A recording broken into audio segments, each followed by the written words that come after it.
Hello everyone, I'm Ankit and you're watching StudyIQ IAS English. In our today's video, we are going to understand a latest political development which is going on in the northeastern states. Here in northeastern states, smaller regional political parties, they are trying to unify themselves, which would provide them a bigger bargaining power whenever they have to negotiate with central government for access of resources in the future. Now, is this new political development going to change India's politics, or how it will impact India's federal structure of polity? That is what we are going to discuss in our today's video. Now, the notes that I will be using in this session, if you want to download them, you can go to a particular Telegram channel called as ATS Live. Now, while you're at this Telegram channel downloading the notes, please also do not forget to subscribe to it. So let us start our today's discussion by understanding what is happening in the northeastern region. Now, a group of prominent northeastern leaders who hail from, for example, Conrad Sangma, who is the Chief Minister of Meghalaya, Pradyot Bikram Debarma, who is one of the prominent leaders in the politics of Tripura, and a ex-BJP leader who is a prominent political member in the state of Nagaland. They have interacted with each other. And the reason for their interaction was to form a united singular political entity which would represent not just the interest of a one particular state, but the entire northeastern states, their interest. So this is what they are trying to do. Now you need to understand their aim is to pressurize union government by creating a strong unified indigenous political voice which would give them a higher bargaining power in the center. And while doing so, they want to merge the regional parties and in future want to contest elections in a manner where they would have a higher bargaining power. So this is what is going to happen in the northeastern region. Now, as I told you, this naturally has implications on India's federal structure, and India's federalism is a core concept of Indian polity. For example, if you look at this question, which came in 2017, this asks you a very basic question on features or what are not a feature of Indian federalism. Do you think you'll be able to solve this kind of a question, which is a very basic level question, without having the core understanding of how India's federal structure works? No, right? So let us understand how India's federal structure would work in this particular case. Now, what you need to understand, what is this move happening? But to understand this move, you need to have a bit of a background of this issue, right? Now, what has happened in the past is that northeastern India has been politically fragmented for a long period of time, where each and every state in Northeast, they have a very dominant regional party. Now, these regional parties in Northeast, they have a very region-specific agenda. For example, if a regional party comes from states like Nagaland, their core intention is ethnic and land protection. Similarly, other regional states in Northeast, they might have interest in getting more autonomy from the central government, right? So that is why the regional parties in Northeast, their issues were very fragmented in nature. There was no singular big Northeastern specific party which would take care of macro issues that were going on in Northeast common to all the states. So this problem or this void was felt by many prominent leaders of Northeast, and that is why they are trying to transcend this problem by creating a pan-Northeast political identity, right? Now, what is the core motivation behind this idea? This we also need to understand. Now, you need to know Indian federal structure is commonly called as an asymmetric federal structure, both in terms of vertical relations between central government and state governments, as well as horizontal relations between the various state governments in particular. For example, as far as vertical federalism is concerned, India is called as asymmetrical federalism for a particular reason. For example, there is Article 3 in Indian Constitution, which gives Parliament the power to change the boundaries of a state without needing a consent from a particular state. That is why India has been called as an indestructible union of destructible states. Similarly, there are powers given to central government under Article 352 and 356 to impose national and state level emergency. State level emergency popularly is called as President's Rule, right? So these are the powers given to federal government, which makes federal government more stronger as compared to state government, therefore making India's federal structure asymmetric in nature vertically. Now let us talk about the horizontal asymmetry as far as Indian states are concerned. Now you need to understand, not all states in India have equal representation as far as Lok Sabha and Rajya Sabha is concerned. Now this is not problematic as far as representation is Lok Sabha is concerned, because the principle for representation is Lok Sabha is based on the population of the states. But unlike other federal governments or other federal constitutions like the US, where all the states have equal representation in their upper house, in India all the states do not have equal representation in Rajya Sabha. For example, states like UP have a higher representation in Rajya Sabha, where they get as many as 31 states. Compare that to states like Arunachal Pradesh, states like Nagaland, who only have one seat in Rajya Sabha. So this shows you that India's federal structure horizontally between the states is not equal. Some states have higher representation in Rajya Sabha, some states have less. Similarly, there are many areas under Schedule 5th and Schedule 6th of Indian Constitution, which provides special recognition to tribal areas, right? So this is why not all states are equally placed as far as India's federalism is concerned. Therefore, India's federalism has been called as asymmetrical federalism for a long period of time. Now, one of the problems that northeastern states used to face, that they have a very small representation as far as union parliament is concerned. So whenever they have to negotiate with central government politically, they had a very less bargaining power. So this was seen in terms of centralization, right? So that is why, to deal with this problem of centralization, many political parties in Northeast are trying to consolidate their power and providing a united front whenever they have to interact with union government. Now, this is also can be seen from the perspective of assertion of regional identity. Now, you need to understand, out of all voices that are there in Indian politics, northeastern voices have long period of time have been isolated, because first of all they have been fragmented and there is no common issue on which they interact with the union government. Now there are many issues which are in common to all the states. For example, all of the states are primarily tribal in nature, so protection of tribal rights by designating them under 6th schedule is one of the key concerns of most of the states in Northeast. Similarly, for long period of time, their representation in the ministry, their representation whenever centers policy are formulated, they are very less. So therefore, all of these issues concerns all the Northeast, and therefore they are trying to create a separate political entity which would give them a distinct political voice as far as Indian politics is concerned. Also, you need to understand, Northeast faced many challenges. The Northeast itself is not a monolithic political entity. They have been divided among themselves for a long period of time. There are many differences that exist in Northeast. For example, tribal versus non-tribal distance, difference between valley living people and hill living people, which is prominently seen in states like Manipur. Also, differences between their religious orientation, and all of this has created a sense of divide even within the northeastern states, right? So to go away from this divide, to move up from this divide, to bring unity across ethnic and state lines, the political parties in Northeast, and likely so, they are trying to do this, which was, it would help them bring solidarity among many common socio-economic issues and constitutional problems that all of these states face in common, even without many differences that exist between them, right? So this is the core motivation behind this move, and also this can be seen at a very opportune political timing. Now, with latest developments that is going to happen in Indian politics is the impending process of delimitation, and after delimitation, the next Lok Sabha election in 2029 would happen, right? So what political parties in Northeast are doing, so they are trying to consolidate their influence before a national level negotiation on seat sharing, etc., can happen before the election. Now, what may be the key issues that may unite these political parties? Let us understand this. One of the key issues that unite all the states in Northeast is demand for autonomy, demand for self-governance, primarily based on enrolling themselves in the Schedule 6 areas. Similarly, many northeastern states also face border disputes. For example, not so long ago, states like Assam and Meghalaya faced conflict between many areas which are disputed between them. Also, there are disputes that exist between the geography of many states.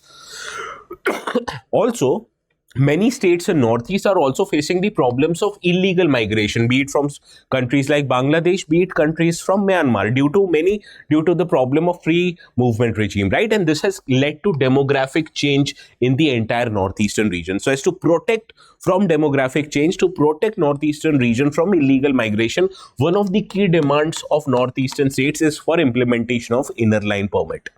One of the problems that plagues the entire northeastern region is lack or inadequate economic development. And what is the reason behind this lack of economic development is because of absence of adequate infrastructure. So one of their key demands is to seek better infrastructure and connectivity issues in northeast, right? So by creating more representation, by creating a united front, they would be able to demand all of these common demands that is common with all the states in northeast, right? Now, while doing so, they have also tried to balance their act with BJP. Now, the reason why many political parties or regional parties in Northeast were fragmented earlier, that whenever they used to face political crisis, they used to ally with whosoever party is in power. Earlier, they used to do it with Indian National Congress. Now, they are doing the same with BJP. So, while forming this united front, the leaders of this united front had made one thing clear, that their intention of bringing this front is not to pressurize the ruling party. Their intention or their focus is assertion of their identity. Their focus is to bargain collectively, which would give them more power, political power over center's assertion of centrality, right?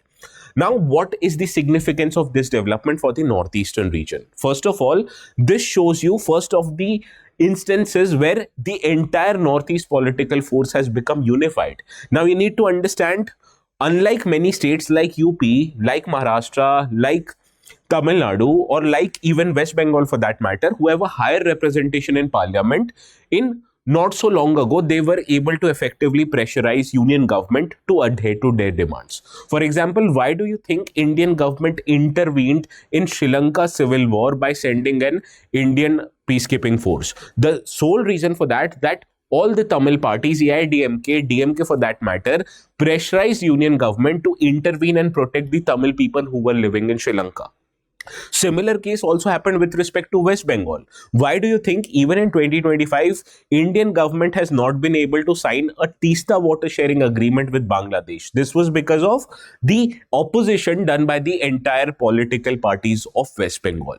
So this shows you, when a state has a higher stakes in the representation in the union government, they had a higher leverage over the political existence of a union government, they can get more regional demands. And this is what exactly the political parties in Northeast are trying to do. This is what earlier many opposition parties in Jammu Kashmir did after the revocation of 370. Because this kind of a consolidated front, this kind of a united front gives you an enhanced bargaining power, gives you a greater leverage in the coalition politics, much like the regional parties that they earlier did in South India, they did in West Bengal, etc. Right?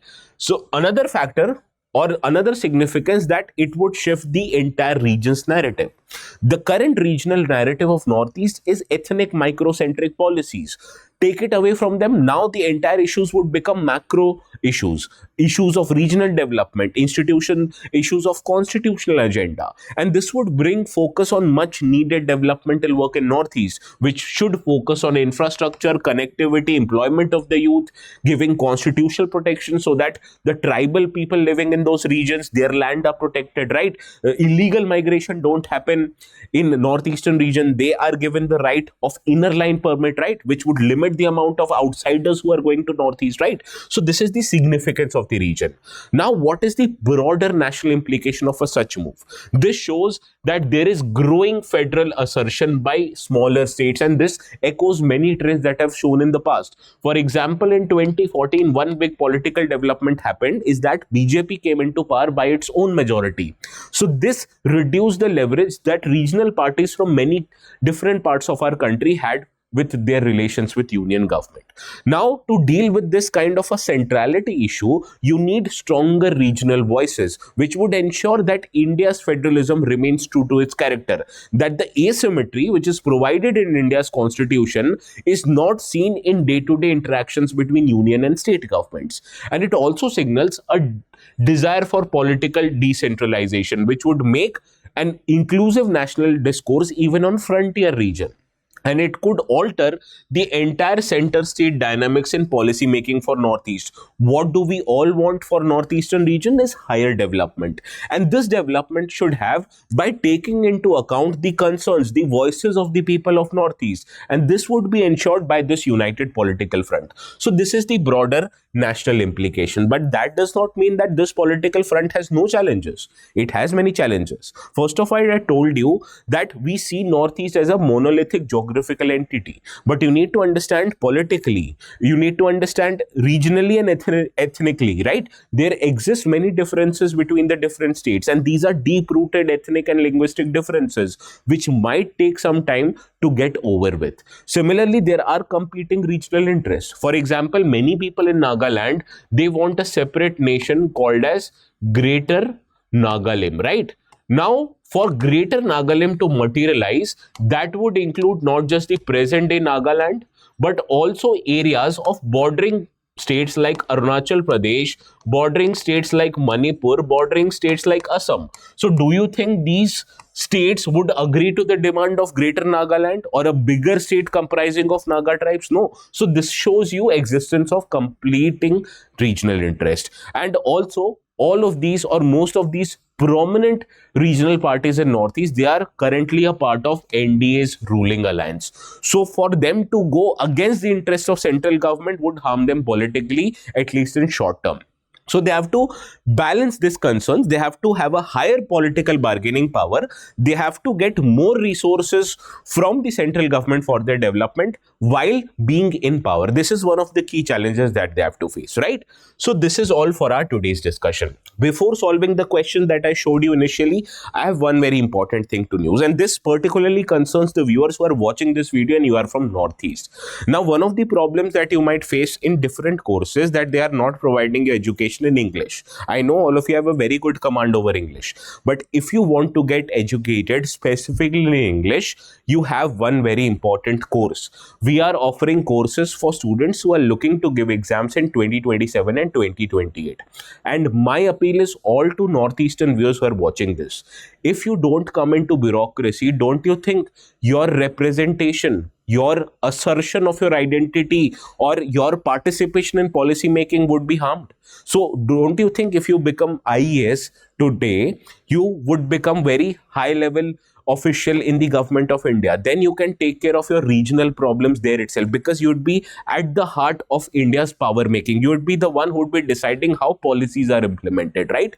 And you can do so. But before doing so, you need to clear this exam. And to clear this exam, you need professional help, and we are here to provide you professional help. So students who are looking to give exams in 2027, students who are looking to give exams in 2028, you can take admissions in our P2I foundation courses, which are courses meant from prelims, mains and interview point of view. So everything including GS and CSAT is covered here. And if you want to save your money, please use this code ATS Live. It will help you fetch discounts of as much as 7,000 rupees. Understood?